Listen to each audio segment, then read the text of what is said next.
हाल ही में भरतपुर से भाजपा सांसद रंजीता कोहली पर हुए कथित हमले का मुद्दा दौसा सांसद जसकौर मीणा ने संसद में उठाया है। उन्होंने राजस्थान में कानून व्यवस्था को लेकर राजस्थान सरकार पर निशाना साधा।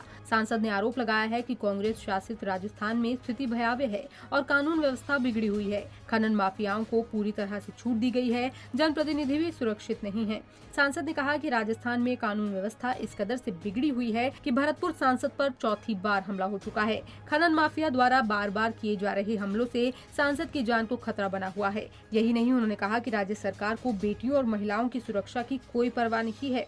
एक दलित सांसद पर जो हमले हो रहे हैं उससे हमें न्याय चाहिए। जब सरकार एक सांसद की सुरक्षा नहीं कर सकती तो फिर महिलाओं की सुरक्षा कैसे करेगी? मैं आप सबके सामने एक बात कहना चाहती हूँ कि राजस्थान की सरकार ने जिस तरह से आज हमारी लोकसभा की सदस्य रंजीता कोहली के साथ जो दुर्व्यवहार हुआ और ये चौथी बार जो हुआ, उसके बावजूद भी राजस्थान के प्रशासन ने कोई सुरक्षा का इंतजाम नहीं किया।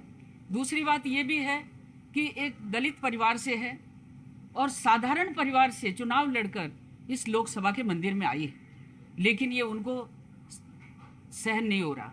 और भू माफियाओं में जिस तरह से बार बार भू माफियाओं ने ही उस पर अटैक किए और अटैक करने वाले का नाम भी हमारे यशस्वी राज्य मंत्री जी ने, भाई अर्जुन जी मेघवाल ने आपके सामने रखा है। और मैं ये कहना चाहती हूँ कि राजस्थान जब महिलाओं के अपराधों को नहीं रोक पाता और उसके साथ साथ जो वहाँ का मुख्यमंत्री है वो स्टेटमेंट अपराधियों के पक्ष में देता है, बलात्कारियों के पक्ष में देता है, शर्म की बात है।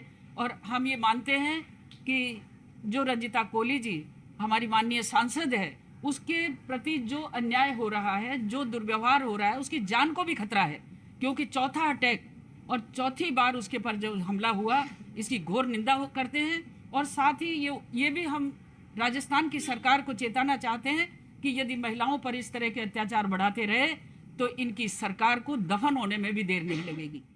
सदन को इस पर संज्ञान लेना चाहिए कि राजस्थान सरकार महिलाओं की सुरक्षा के प्रति कितनी संवेदनशील है। वहीं संसद के बाहर राजस्थान सरकार पर हमला बोलते हुए दौसा सांसद ने कहा कि भरतपुर सांसद के साथ लगातार चौथी बार दुर्व्यवहार हुआ है। इसके बावजूद राजस्थान सरकार ने सुरक्षा के कोई भी इंतजाम नहीं किए। साधारण दलित परिवार से निकली महिला का चुनाव जीतकर लोकसभा पहुंचना खनन माफिया और भू माफियाओं को सहन नहीं हो पा रहा। उन्होंने कहा राजस्थान सरकार महिलाओं पर हो रहे अपराधों को नहीं रोक पा रही, बल्कि वहां के मुख्यमंत्री अपराधियों और बलात्कारियों के पक्ष में स्टेटमेंट दे रहे हैं। ये शर्म की बात है। हम सरकार को चेताना चाहते हैं कि अगर महिलाओं के साथ इसी तरह अत्याचार होते रहे तो सरकार को दफन होते समय नहीं लगेगा। पंजाब केसरी टीवी के लिए हरिनाम सिंह की रिपोर्ट।